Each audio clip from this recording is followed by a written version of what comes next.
Ant Tuition.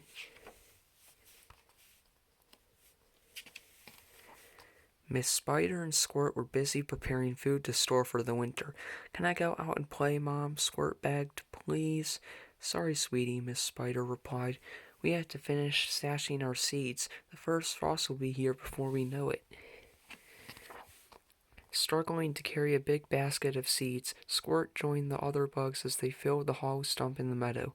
While loading his seeds, Squirt stumbled. He rolled down a chute, fell into a cart, and bumped all the way down a hill, tumbling to stop near the ant hill. "Whoa," he shouted. "Hey, what's all the racket?" cried Ned and Ted. "Sorry," Squirt said. "I've been working so hard I lost my balance. Everybody is storing seeds to get ready for the first frost." The ants dropped to the ground, rolling around and howling with laughter. "Winter won't be coming any time soon," chuckled Ned. "How do you know?" Squirt wondered. "Oh, it's just a hunch," Ted replied. "Call it our tuition." "Or our ant tuition," laughed Ned. "In fact," said Ted, "we're so sure that winter isn't coming that we're throwing a summer's never-ending party. Everybody's invited." Squirt surfed through Sunny Patch, spreading the word of the party. Everybody cheered at the thought of all that fun. "How do Ned and Ted know that summer's never ending?" asked Shimmer. "They just know," Squirt proclaimed. "It's their Ant Tuition." But Miss Spider wasn't so sure. It's not smart to follow a hunch," she said. Everybody in Sunny Patch dropped their work to go to the big party. As all the kids buzzed out the door, Squirt asked his parents, "Why aren't you coming?" "We have to finish filling the hollow stumps," said Holly. "Winter is on our doorstep," Miss Spider agreed. "We've seen the signs. Come on and we'll show you." First, Miss Spider took Squirt to the tatty puddle. "Do you hear anything, Squirt?" she asked. "No, it's so quiet. Hey, why aren't all the frogs croaking?" "All the frogs have burrowed in the mud for winter," Holly told him. Just then a flock of wild geese flew overhead, honking loudly.